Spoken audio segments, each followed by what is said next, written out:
아멘, 아멘.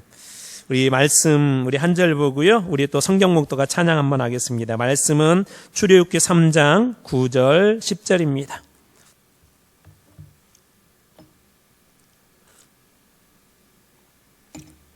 자, 출애굽기 3장 9절 10절 우리 두 절 말씀을 오늘 우리 한 목소리로 같이 한번 읽어볼까요?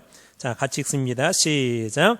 이제 가라. 이스라엘 자손의 부르짖음이 내게 달하고 애굽 사람이 그들을 괴롭히는 학대도 내가 보았으니 이제 내가 너를 바로에게 보내어 너에게 내 백성 이스라엘 자손을 애굽에서 인도하여 내게 하리라. 아멘. 오늘 또 우리 신구약 우리 목록과 같이 한번 우리 찬양하겠습니다.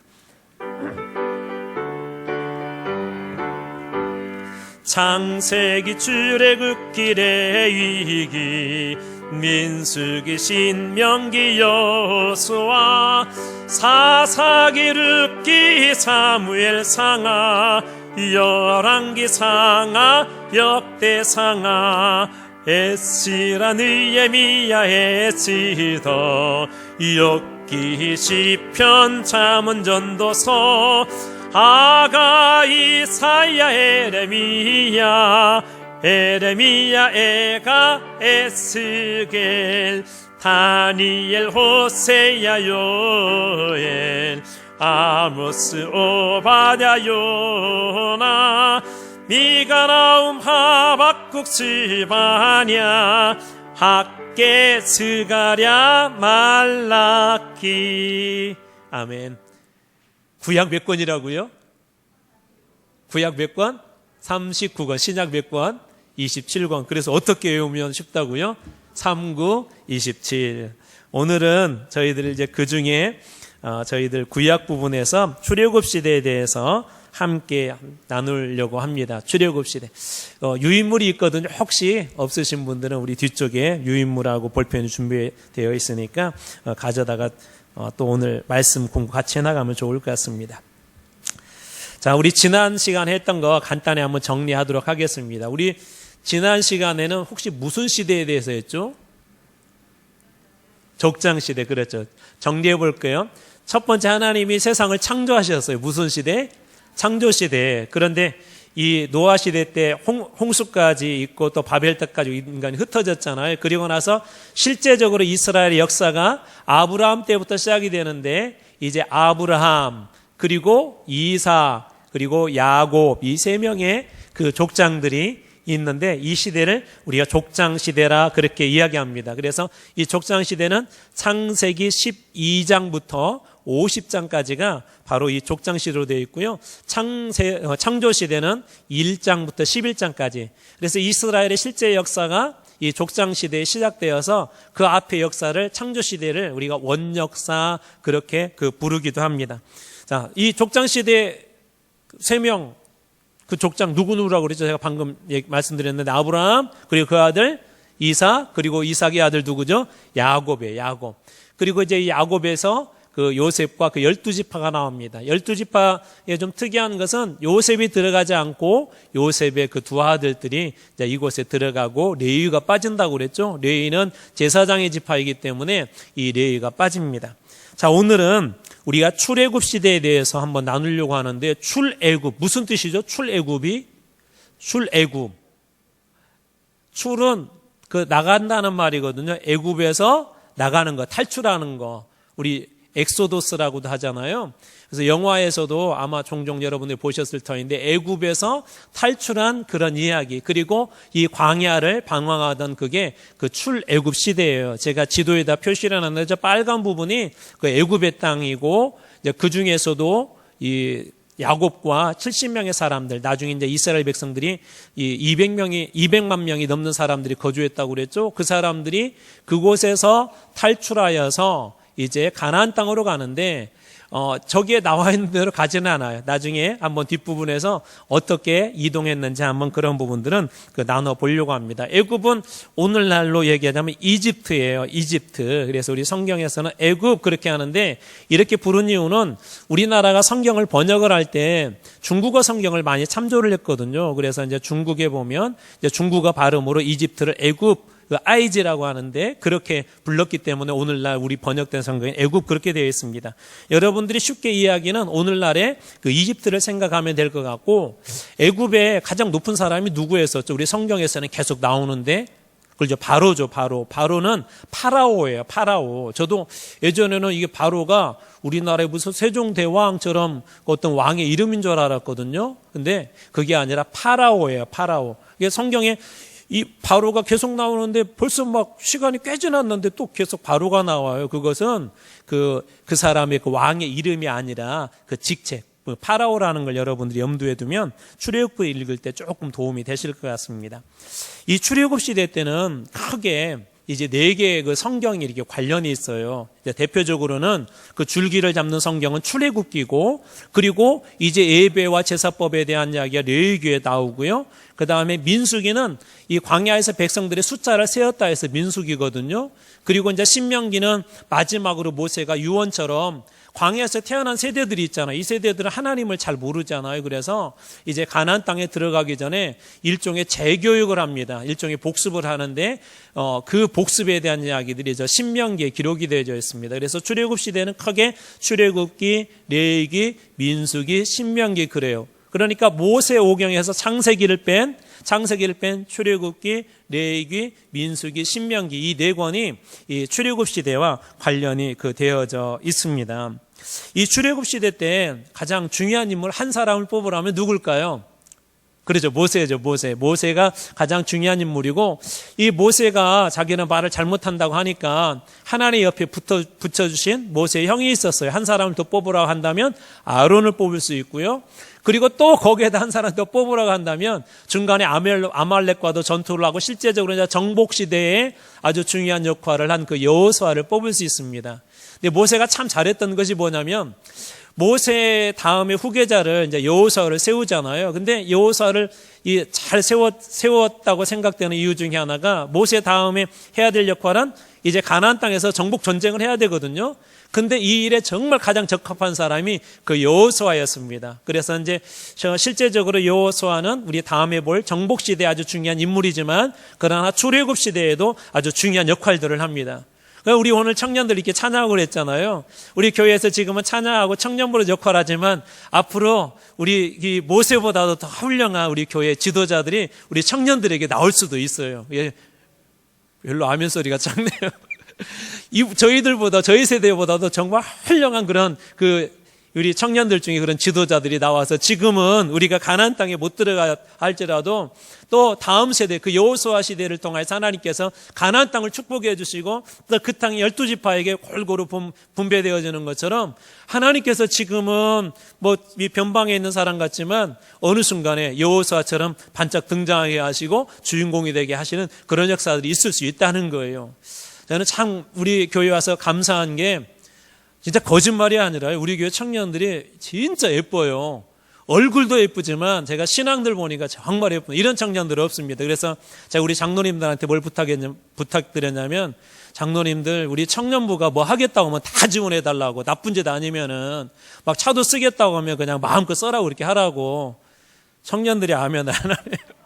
그래서 제가 그렇게 하자고 했어요. 왜냐하면 이 친구들은요, 조금만 이렇게 섬겨주면 정말 잘할 친구들이 보니까 기본이 잘 되어 있어요. 우리 작년들도 제가 와서 보니까, 제가 이렇게 말씀 훈련하다 보니까 깜짝 놀란 게 정말 잘 되어 있어요, 여러분들이.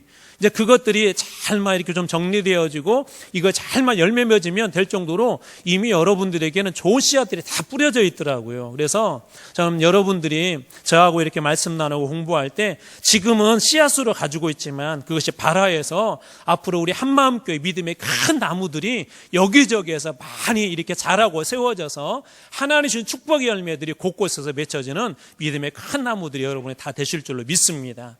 이 출애굽의 역사에도 그런 사람들이 지금은 주인공이 아니지만 사이드에 있었던 그런 사람들이 훗날에는 주인공이 된 것처럼 하나님께서 이렇게 쓰실 거예요. 자, 그렇다면 이 출애굽 시대는 여러분 어디에서 이렇게 시작을 했냐면요, 제가 들어가는 말 3번에 써놨는데 비돔과 라암셋이라는 곳이 중요해요. 비돔과 라암셋. 이게 출애굽기 초창기에 보면은 무슨 얘기하냐면, 이스라엘 백성들이 이제 숫자가 너무 많아지다 보니까 애굽의 파라오가 이게 걱정이 됐어요.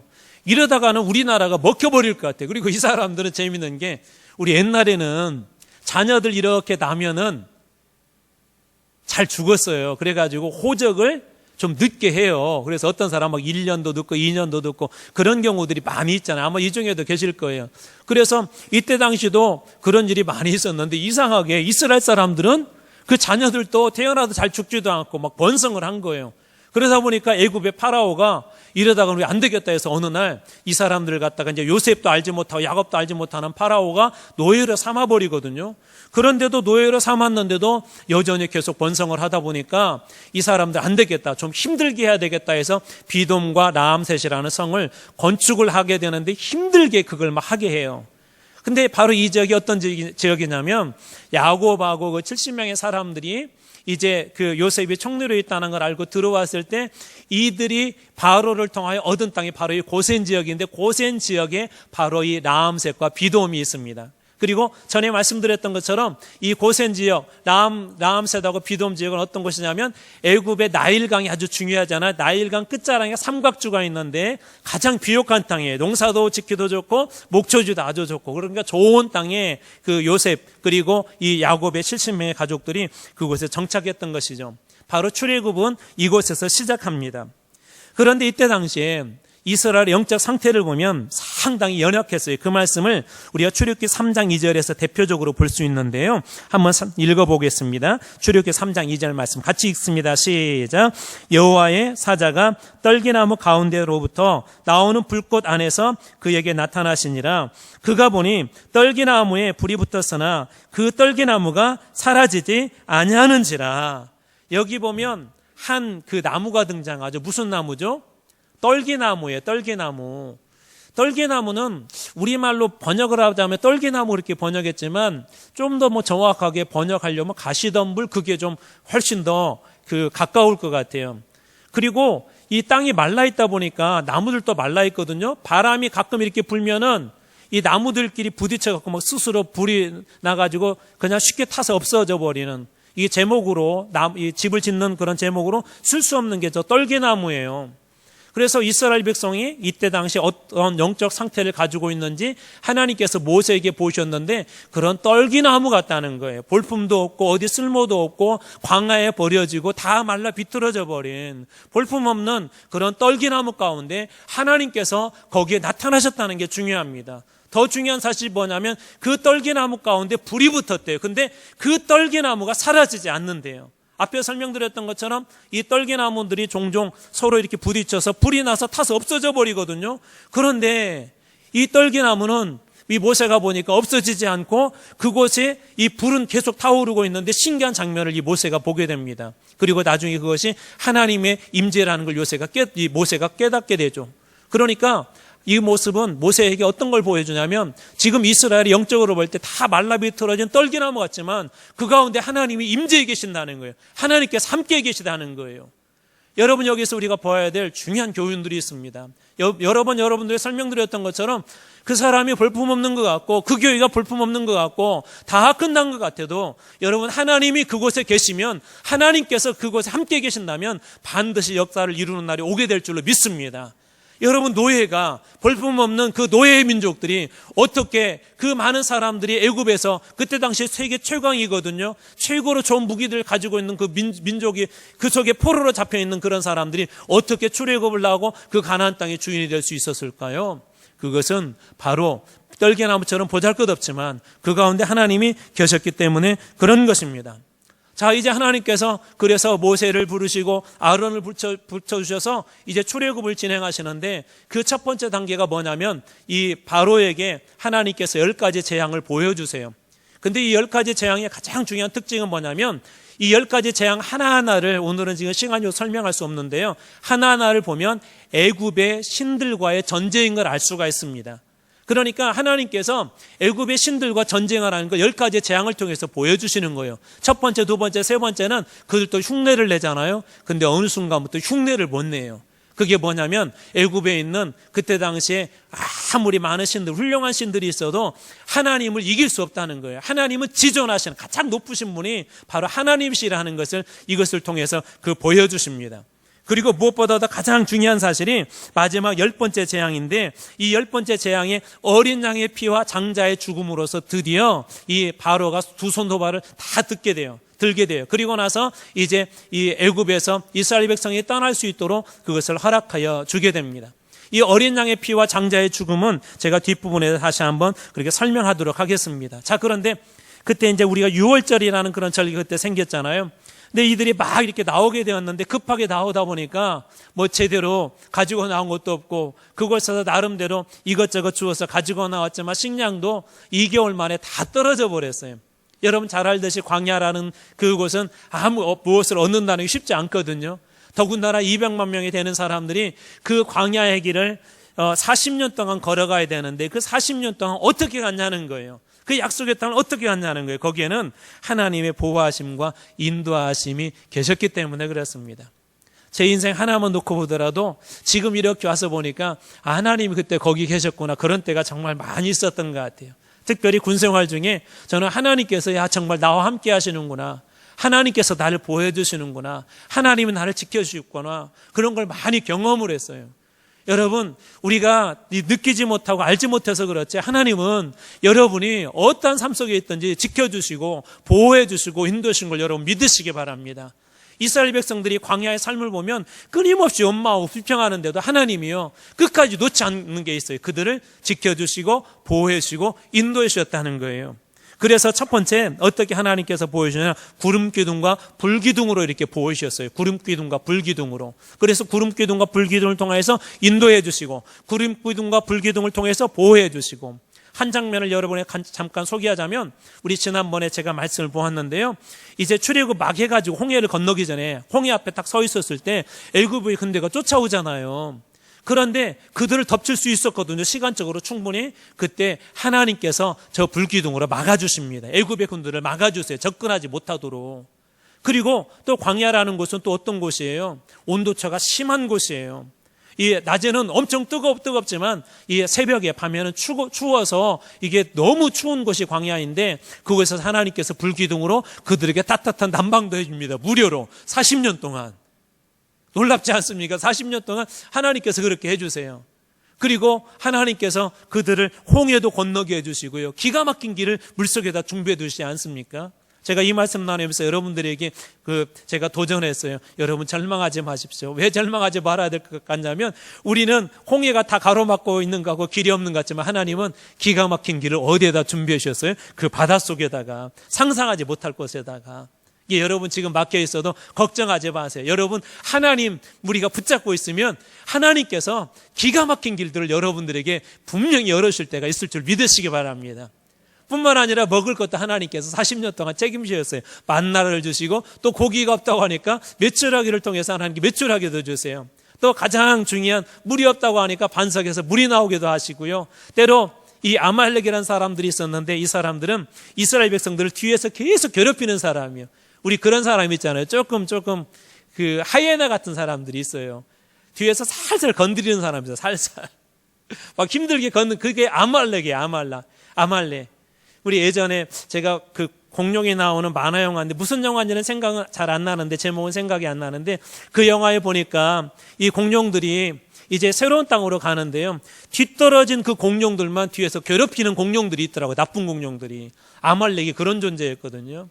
그런데 하나님께서 결정적으로 모세와 아론과 훌은 기도하게 하시고, 여호수아를 하나님께서 앞장서게 하셔서 이 아말렉의 군대도 하나님께서 이기게 하세요. 이기게.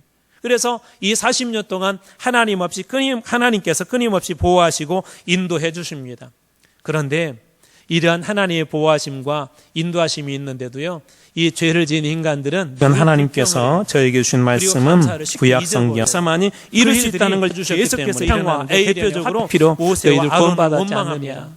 내가 그렇게 해서 하나님과 화평하게 하지 않느냐, 평화하게 하지 않느냐, 너희들도 서로 화목. 너희들 때문에 우리 죽게 되었다. 때로는 먹을 것이 없을 때, 이 먹을 것이 없다고 하고, 심지어 애굽에 있었을 때는 참외도 먹었고, 애굽에 있을 때는 고기도 먹었고, 막 이 좋은 일이 많았는데, 너 때문에 우리 광야에서 막 굶어 죽겠다 하면서 모세를 원망하는데, 실제적으로는 하나님을 원망하는 그런 일들이 일어나게 됩니다. 그때 하나님께서 이 모세를 통하여 주신 말씀이 있는데요. 이것을 한번 찾아볼게요. 신명기 8장 3절 말씀, 여러분들이 잘 아는 말씀이에요. 이들이 먹을 것 때문에 막 이런 것 저것 원망하고 불평을 할 때 하나님께서 그들에게 주신 아주 말씀이 있거든요. 자, 제가 가지고 있는 성경으로는 274쪽이네요. 274쪽. 자, 같이 한번 읽어볼까요? 같이 한번 읽습니다. 자, 시작. 너를 낮추시며 너를 줄이게 하시며 또 너도 알지 못하며 내 조상들도 알지 못하던 만나를 내게 먹이신 것은 사람이 떡으로만 사는 것이 아니요 여호와의 입에서 나오는 모든 말씀으로 사는 줄을 내가 알게 하려 하심이니라. 누가 하셨던 말씀이죠? 신약에?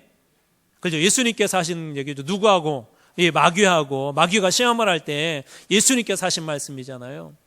사실 우리들에게 떡은 중요하거든요. 물은 중요하거든요. 이게 맞아요. 그거 채워주는 거 맞아요. 요즘 우리 정부도 곤욕 치르고 있잖아요. 부동산 전쟁 때문에 집 필요하거든요. 근데 그때 하나님께서 모세를 통해서 광야 생활하는 이스라엘 백성들에게 맞아. 떡도 중요하고 매출하기도 중요하고 만나도 중요해. 근데 더 중요한 것이 있다. 그것은 뭐냐면 사람은 우리의 인생은 여호와의 말씀으로 산다는 거예요. 하나님 말씀으로.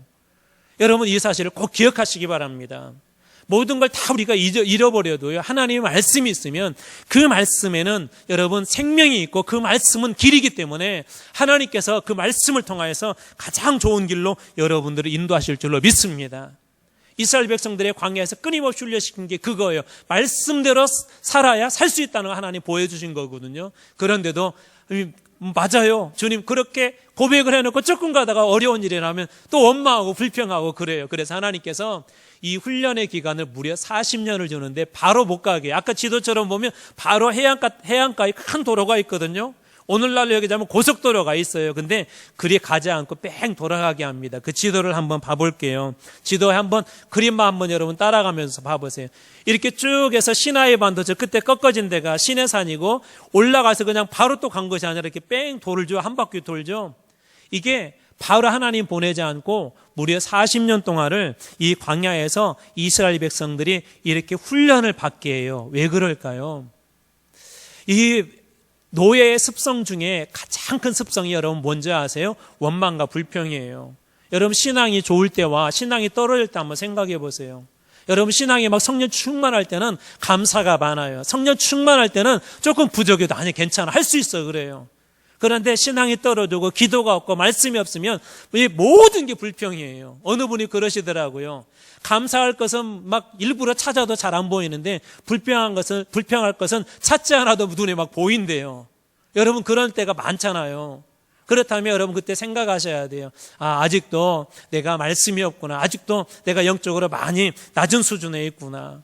왜 그러냐면 이스라엘 백성들이 가나안 땅에 들어가서는 철저하게 하나님 말씀대로 살아야 되는데 이 광야의 훈련을 하나님이 40년이라 하는 것은 이 400년의 포로 생활의 때를 벗기는데 이 40년 이상이 걸린다는 거예요. 죄의 때를 벗기는데 그만큼 오래 걸린다는 거예요.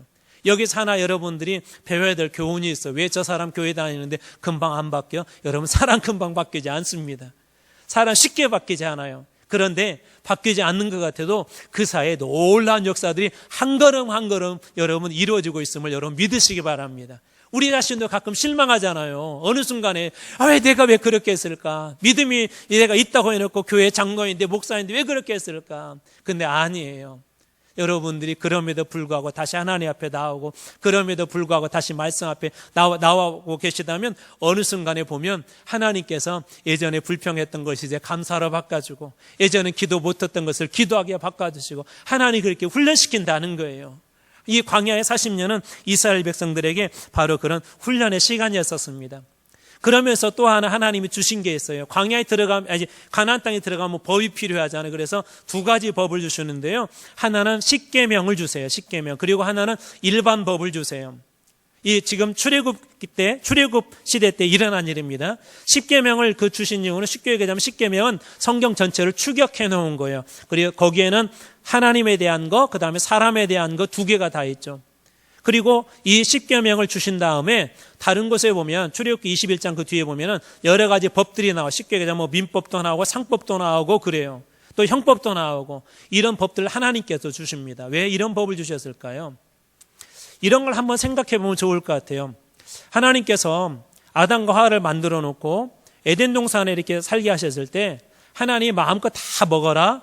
근데 하나님께서 동산 중앙에 선악을 알게 하는 나무의 실과는 따먹지 말라고 일정한 그 경계선을 두셨다고 그랬죠. 경계선. 왜 주셨냐면 하나님과의 관계를 분명하게 하고, 두 번째, 그렇게 함으로써 하나님께서 인간이 받을 그 축복들을 영원히 받을 수 있도록 하나님께서 그렇게 하신 거예요. 그렇기 때문에 하나님이 저 십계명을 주셨을 때는 저걸 가지고 너 왜 이렇게 죄를 지었느냐 판단하려고 주신 게 아니에요. 여러분이 착각하고 있는 게 있어요. 법의 가장 중요한 목적이 뭔지 아세요? 법의 목적은 사람을 살리는 데 있지 사람을 죽이는 데 있는 게 아닙니다. 법은 사람을 살리는 데 있는 거예요. 그래서 여러분들이 혹시나 우리 교회에서 나중에 이 법을 적용해야 될 때가 있거든요. 그 적용을 할 때 사람을 살리는 법을 적용을 해야 되죠. 죽이는 법을 적용을 하면 안 돼요. 만약에 예수님께서 저 법대로 죽이는 법을 적용했다면 여러분들이 이미 다 죽었어야 돼요. 하나님 앞에 죄 짓는 순간 다 죽었어야 돼요. 근데 예수님 그렇게 하지 않으셨어요. 그래서 법의 목적은 사람을 살리는 데 있다는 것을 여러분들이 늘 기억하시기 바랍니다. 그래서 하나님께서 우리가 그 가나안 땅에서 잘 살아가고 하나님의 축복된 백성으로 살아갈 수 있도록 십계명과 그런 법들을 허락하여 주신 거예요. 그 다음에 두 번째, 가나안 땅에 들어가 또 잘해야 될 것이 있는데 그것은 그 예배 생활이거든요. 그래서 첫 번째로는 3대 절기에 대해서 주님께서 말씀하세요. 이 절기는 제가 예전에 여러분들하고 우리 맥주절 때부터 3주에 걸쳐서 이거에 대해서 여러분들하고 나눴어요. 6월절, 7.7절, 초막절에 대해서 나눴는데 이 부분은 여러분들이 한번 그 설교를 참조하면 좋을 것 같아요. 그리고 두 번째로 이 광야에서 성막을 완성합니다. 왜 성막이라고 그랬죠? 광야에서는 고정된 곳에 예배당을 지을 수가 없었어요. 성전을 지을 수가 없었어요. 계속 이동을 하기 때문에. 그래서 이 성막을 만드는데 그 만드는 규격도 누가 지시하세요? 하나님께서 지시하세요. 그리고 이 하나님께서 그 성막을 통하여서 주시는 놀라운 은혜들이, 성막이 완성되고 나서 주신 은혜들이 있었는데 이 은혜들은 한번 찾아보겠습니다. 출애굽기 40장 34절에서 38절 말씀인데요. 출애굽기 40장 34절 말씀 한번 찾아보겠습니다.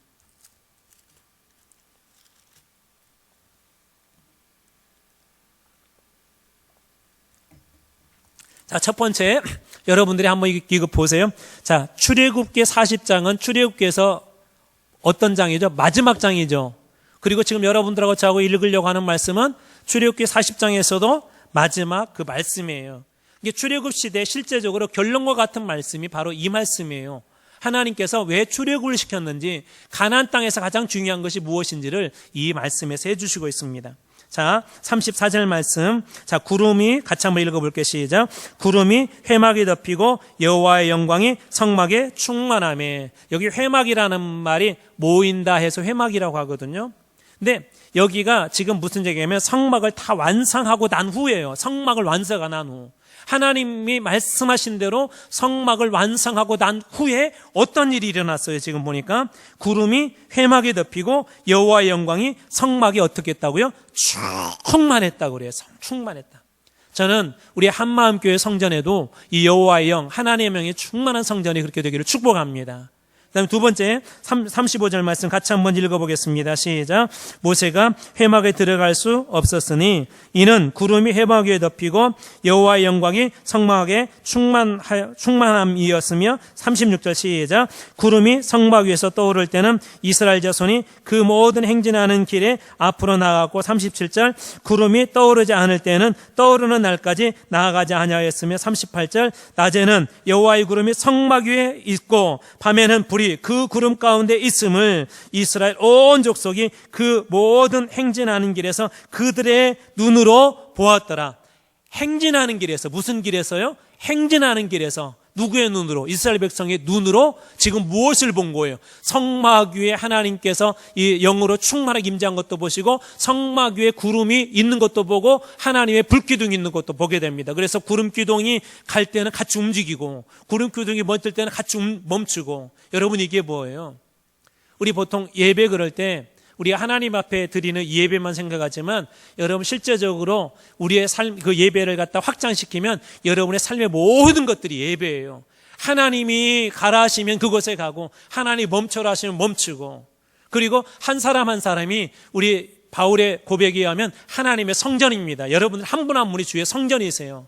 저는 그렇기 때문에 여러분들에게도 이 하나님의 영이 충만하고 여러분의 삶 가운데도 하나님의 구름 기둥과 불 기둥이 날마다 그렇게 인도해 주시는 축복이 여러분들의 있기를 축복합니다. 이 일들이 지금 광야에서 이루어진 거예요. 만약에 하나님이 이러한 인도하심이 없었다면 이스라엘 백성들은 이 광야에서 어쩌면 끝났을지도 몰라요. 이 놀라운 은혜들이 이 출애굽 그리고 광야에서 일어난 그런 일들입니다. 자, 그렇다면 이 출애굽의 중요한 영적 의미들은 어떤 것들이 있을까요? 우리 그 중에 첫 번째 유월절과 십자가 사건을 한번 여러분들에게 설명드리려고 합니다. 고린도전서 5장 7절 말씀 같이 한번 읽어볼까요? 고린도전서 5장 7절 같이 읽습니다. 시작.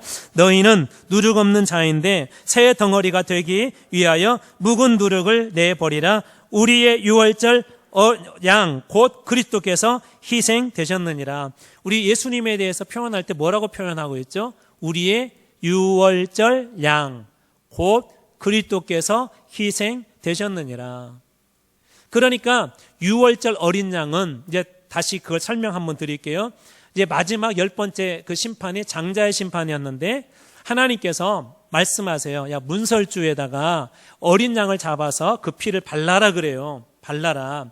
그러면 그 피를 보고 그 집은 하나님의 심판이 넘어가겠다. 유월하겠다. 영어로 하자면 패스오버 하겠다 그러거든요. 자, 그리고 나서 어떻게 되세요? 그 밤에 정말 하나님의 심판이 애굽 온 땅에 한 집도 빠짐없이 다 임했는데 그 유월절 어린 양의 표시가 있는 집은 어떻게 했다고요? 패스오버 한 거예요. 패스오버. 넘어간 거예요. 그것이 구약의 그 모형이 바로 누구를 예표한다는 거예요? 바로 예수 그리스도를 예표하는 것입니다. 그래서 엘리야처럼 이렇게 엘리야 같은 사람이 오겠다고 했는데 그 사람이 세례 요한이잖아요. 세례 요한이 예수님을 볼 때 뭐라고 고백하죠? 보라, 세상 죄를 지고 가는 무엇을 보라? 어린 양을 보라고요. 세상 죄를 지고 가는 어린 양을 보라. 여러분 구약시대 때 그 어린 양은 우리를 대신해서 죄값을 치른 거거든요. 마찬가지로 우리 예수님은 십자가에서 이 구약의 그 제사와 십자가의 제사가 다른 점이 있다고 그랬잖아요. 이 구약의 제사는 단회적이고 한시적이라고 그랬어요. 구약시대 때 속죄의 제사를 보통 1년 단위로 드리거든요. 그런데 예수님이 유월절 어린 양은 십자가의 어린 양은 단회적이 아니라 영구적이었었어요. 그리고 그것은 이 어떤 특정한 사람만 연관된 게 아니라 모든 사람들에게 유효한 것이 바로 예수 그리스도의 어린 양 그 십자가의 그 사건이 바로 그 사건입니다. 그렇기 때문에 유월절 사건은 예수 그리스도의 십자가의 사건과 아주 긴밀한 관계가 있음을 보게 됩니다. 그것을 통해서 어떻게 되죠? 출애굽하게 되죠. 우리는 마찬가지로 예수 그리스도의 보혈의 피를 통하여서 이제 더 이상 죄와 상관없는 사람으로 영적 출애굽을 한 그런 존재들이라는 거예요. 여러분 그렇다면 우리가 애굽을 선망해야 될까요? 아니요. 애굽은 이제 여러분 내려놓으셔야 돼요. 예수를 믿으면서도 여전히 예수보다도 우리들에게는 어떤 게 있냐면 애굽이 훨씬 더 좋아 보여요. 제가 오전에 로마 얘기했지만 이 로마도 이 성경적으로 보면 영적으로 보면 로마 역시도 타락한 도시거든요. 근데 여전히 로마가 가지고 있는 것은 파워 아니었습니까? 힘 아니었습니까? 그것으로 소위 팍스로만 한 거 아니에요? 그런데 여전히 오늘 이 시대가 어떻게 바뀐 줄 아세요? 교회든 세상이든 정의나 공의가 여러분 힘과 규모로 바뀌어져 있습니다. 숫자가 많아서 거기에서 이 얘기되면 그게 공의가 되어버리고 그게 정의가 되어져 버린 시대가 오늘 이 시대 아닙니까? 여러분 그럴 때 그리스도인들은 그게 정의가 아니라 진정한 그런 정의는 그것에 있지 아니하고 우리 예수 그리스도께 있음을 고백해야 합니다. 여러분들은 이제 어떤 존재들이에요? 영적으로 출애굽한 존재들입니다. 애굽에 살았던 노예 습성 가지고 살아서는 안 된다는 거예요. 여러분 더 이상 로마를 동경해서는 안 된다는 거예요. 우리는 다 영적으로 출애굽한 그런 존재들이기 때문에 그렇습니다. 그 다음에 두 번째, 이 출애굽 사건 중에 중요한 사건이 홍해 사건인데 이것은 세례 사건과 아주 중요한 의미가 있습니다. 고린도전서 10장 2절 말씀 우리 같이 한번 읽어보겠습니다. 10장 2절 자 시작. 모세에게 속하여 다 구름과 바다에서 세례를 받고. 모세는 왜 이것을 세례 사건으로 해석을 했냐면 원래 예수님 당시의 세례는 우리 사람을 물속에 이렇게 다 담구어요. 이게 뭐냐면 나는 죄에 대해서 죽었다는 거예요. 죽었다. 그리고 물속에서 이렇게 나올 때는 뭐냐면 나는 이제 예수 그리스도의 보혈의 피로 말미암아 살았다. 그런 의미거든요. 그러니까 홍해의 사건은 이제 이 단절의 사건인데 애국과 단절된 그 사건이에요. 더 이상 노예가 아니라는 거예요. 이 사도 바울은 그렇게 해석을 합니다. 그래서 홍해 그 바다를 이렇게 지나게 되잖아요. 그것을 그래서 이 모세는 이스라엘 백성들의 영적 세례로 이것을 해석을 합니다. 이곳에 계신 분들 제가 보니까 대부분 다 세례 받으신 분들이세요. 우리가 세례 받았다는 것은 나는 이제 더 이상 죄와 상관없고 내가 세례를 받았다는 건 이제 나는 그리스도의 자녀로 살아가겠습니다라는 그런 고백이 있는 게 세례예요. 예수님 당시 그리고 초대교회에서는 이 세례를 받을 때 목숨 걸고 세례를 받았습니다. 세례를 받을 때 뭐라고 이렇게 질문하냐면 당신이 오늘 세례를 받는 이 순간 이후부터 당신은 그리스도인이기 때문에 당신은 죽을 수도 있습니다. 순교를 당할 수도 있습니다. 그런데도 당신은 세례를 받겠습니까? 그것을 다짐을 받아요. 네, 그래도 저는 주님을 부인하지 않고 세례를 받겠습니다. 목숨 걸고 세례를 받은 거예요. 왜? 목숨보다도 이 어느 것보다도 예수 그리스도에 대한 믿음이 가장 중요하기 때문에. 여러분, 세상에 모든 걸 다 얻어도 우리 주님이 없다면 어떻게 될까요? 많은 걸 가졌어도 우리가 죽은 이후에 천국이 아닌 지옥에서 영원한 삶을 살게 된다면 여러분, 우리의 삶에 무슨 의미가 있습니까? 여러분들이 세례 받으셨습니까? 저는 육적으로뿐만 아니라 영적으로도 여러분들이 세례 받기를 원합니다. 또한 여러분들에게 성령의 세례가 임하기를 축복합니다. 하나님께서 여러분의 삶의 주인이 되어주셔서 이제 더 이상 죄와 상관없는 그리고 그리스도의 종으로 쓰임받는 여러분들이 다 되시기를 축복합니다. 그리고 세 번째 이 출애굽 사건이 주는 중요한 교훈 중에 하나는 이 성화의 사건이에요. 출애굽기 13장 18절 말씀 같이 한번 읽어보겠습니다. 같이 읽습니다. 시작. 그러므로 하나님이 홍해의 광야길로 돌려 백성을 인도하심에 이스라엘 자손이 애굽 땅에서 대회를 지어 나올 때, 여기에 보면 홍해의 광야길로 돌려라는 말이 나요. 광야길로 돌려. 아까 우리 지도에서 봤잖아요. 바로 가도 되는데 하나님이 광야길로 돌리고 하나님이 인도에서 갔는데 홍해가 기다리고 하나님이 인도에서 갔는데 계속 광야예요. 먹을 것이 없는 광야예요. 이게 어떤 의미가 있냐면 하나님께서 그 광야의 시간을 통해서 이스라엘 백성들을 거룩한 백성으로 거듭나게 하는 훈련의 시간이에요. 훈련의 시간. 우리 자녀들 지금 군대 보낸 우리 부모들도 있고 지금 훈련 중에는 우리 자녀들도 있잖아요.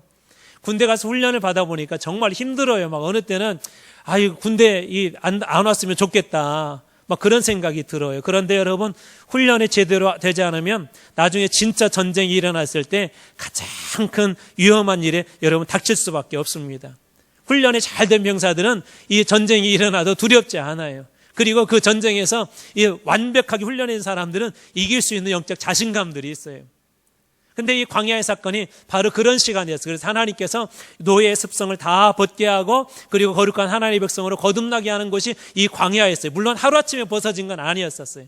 그러나 이들이 한 걸음 한 걸음 가면서 하나님의 놀라운 역사도 경험하고 하나님 주신 은혜들도 경험하면서 점차적으로 하나님의 나라 가나안 땅에 가까이 갑니다. 그리고 마지막으로 무슨 강을 건너서 가나안 땅에 들어가죠? 요단강을 건너서 가나안 땅에 들어갑니다. 오늘 그것은 여러분들에게도 중요한 의미가 있어요. 우리 이 찬송가 중에 장례식장에서 많이 부르는 찬송가 중에 요단강 건너가 만나리 그런 찬송이 있죠. 우리도 다 죽으며 영적 요단강을 다 건너가게 되어 있어요. 그리고 이스라엘 백성들은 가나안 땅에 들어갔다면 여러분들은 영적 가나안 땅 천국에 다 들어가는 날이 반드시 오게 될 줄로 믿으시기 바랍니다. 하나님께서 이 출애굽 사건을 통해서 그런 것을 보여주신 거예요. 자, 그렇다면 이 출애굽 시대의 교훈은 어떤 것들이 있을까요? 우리 한번 정리해 보겠습니다. 첫 번째, 절대 절망은 없다는 거예요. 제가 홍해 사건 얘기하면서 예전에 말씀드렸어요. 다 막혀 있는 것 같아도 여러분, 하나님께서 내 안에 임재해 주시고 구름 기둥과 불 기둥으로 인도하는 사람은 절대 절망이 없어요. 왜? 하나님은 전지하신 분이기도 하지만 전능하신 분이기 때문에 내게 능력 주시는 자 안에서 내가 모든 것을 할 수 있다 할 수 없다 할 수 있느니라. 할 수 있느니라. 여러분 믿습니까? 여러분 기억하세요. 절대 없어요. 그 순간이 조금 두려울 뿐이에요. 막혔을 때 이거 어떡하지? 걱정될 뿐이에요. 그런데 여러분 하나님이 붙잡아 주신 사람은 절대 끝까지 하나님께서 붙잡아 주십니다. 두 번째, 십자가의 구원이 있다는 거. 유월절 사건을 통하여 보여준 게 뭐예요? 애굽의 그 재물이, 애굽의 그 권위가, 애굽의 그 힘이 그들에게 구원을 가져다 주는 것이 아니라 유월절 어린 양을 통하여서 진정한 구원이 있다는 거예요. 그래서 여러분 혹시 기도하실 때 늘 이 보혈을 선포하세요. 하나님, 저는 새벽마다 기도할 때 첫 번째 기도 제목이 하나님 우리 교회 종탑부터 우리 밑바닥까지 그리스도의 보혈로 덮어주세요. 그렇게 기도해요. 왜 그러냐면 저도 목사이지만 막 제대로 목사다운 생각을 못할 때가 있어요. 막 누군가 자꾸 막 미워지려고 하고 막 누군가에 대해서 막 비난하려고 하고, 제가 그때마다 깨닫는 게 뭐냐면 그리스도의 보혈의 피가 아니면은요 저는 목사로서 여러분 앞에 부끄러워서 설 수도 없습니다. 하나님이 그렇게 덮어주시니까 그나마 그때 하나님 그 은혜로 이 자리에 설 수 있는 것이지, 그리스도의 보혈의 피 없이 우리는 어느 누구도 여러분 죄 용서를 받을 수가 없습니다. 그래서 우리 주님께서 우리 교회를 그렇게 덮어주시고 여러분의 삶을 덮어주시고 여러분들이 거룩한 백성으로 살아갈 수 있도록 십자가의 구원과 그 보혈의 피를 날마다 선포하시고 여러분 축복하시기 바랍니다. 그 다음에 세 번째로 이 출애굽 시대의 교훈 중에 하나는 뭐냐면 여전히 하나님 우리와 함께 하신다는 거예요. 여러분 40년은 400년의 압축이에요. 절대의 시간이란 말이에요. 그 영원히 하나님은 우리와 함께 하신다는 거예요. 그 다음에 네 번째, 혹 광야를 걷고 있는 분들이 계십니까? 이스라엘 백성들을 기억하세요. 나를 훈련시키시고 하나님께서 나를 더 멋지게 쓰시기 위한 훈련의 장소라는 걸 여러분 믿으시기 바랍니다. 그리고 다섯 번째, 구원받은 백성은 이제 하나님께서 그곳에서 이 말씀도 주시고 또 성막도 주시고 또 십계명도 주시고 그렇게 하신 이유가 뭐예요? 이제 가나안 땅에 들어가서 너희들이 말씀대로 하나님 앞에 예배드리며 살아야 된다. 너희들 구원받았느냐? 하나님의 말씀 안에서 온전히 하나님만 예배드리며 살아야 된다. 그것을 주님께서 보여주신 거예요. 그래서 구원받은 백성은 말씀과 예배의 삶을 살아야 한다는 것을 이 출애굽 시대를 통해서 보여주십니다. 이 출애굽 시대는 마치 여러분들의 구원의 여정을 보여주는 것과 똑같아요. 나중에 한번 시간이 되면 여러분들하고 공부하고 싶은 책이 하나가 있어요. 존 버년의, 혹시 존 버년 하면 유명한 책이 뭐예요? 철로역정이라는 책이 있거든요. 이 철로역정이 어찌 보면 이 출애굽하고도 좀 비슷해요. 여러분 신앙의 여정하고도 비슷해요. 그래서 우리의 삶이 여전히 힘들기도 하고 여전히 젖속에도 있기도 하고 때로는 우리 안에 이 어떤 절대적인 절망들이 우리 앞에 서 있을 때 있지만 그때 여러분이 출애굽기를 기억하세요. 하나님이 여전히 함께 하시고 그 절대 절망 가운데도 기가 막힌 길을 열어주시고 나는 예배의 자리, 말씀의 자리에 온전히 서기만 하면 된다라고 여러분이 선포할 때 여러분의 삶이 이 출애굽 시대를 넘어서 하나님이 약속해 주신 약속의 땅에 다 들어갈 줄 믿습니다. 저는 지금 이곳에 계신 여러분 모두를 우리 주님의 나라에서 우리 나중에 다 만나기를 축복합니다. 아니 여기 계시지 않는 분들까지도 우리 아버지의 나라에서 나중에 우리가 영적 요단강을 건너가서 우리 주님의 나라에 들어갈 때 우리 그곳에서 기쁨의 찬송으로 영광의 찬송으로 여러분 모두를 다 만나기를 축복하고 또 그렇게 권면합니다. 기도하겠습니다. 하나님 아버지 감사합니다. 우리 출애굽기를 통하여서 하나님 우리 자신의 모습들을 오늘 말씀을 통해 주님 보았습니다. 하나님 저희들에게도 절대절망도 있고 여전히 죄의 모습도 있고 또 여전히 연약한 모습도 있지만 주님께서 여전히 우리와 함께하여 주시고 기가 막힌 길을 예배해 주시고 보호해 주시고 인도해 주심을 오늘 말씀을 통해 주님 보았습니다. 그리스도 어린 양 예수 그리스도의 보혈의 피로 저희를 날마다 아버지 덮어주셔서 하나님의 거룩한 백성으로 예배하며 말씀 속에 거하는 삶 되어지게 하여 주시옵소서. 감사드리며 예수님 이름으로 기도리옵나이다.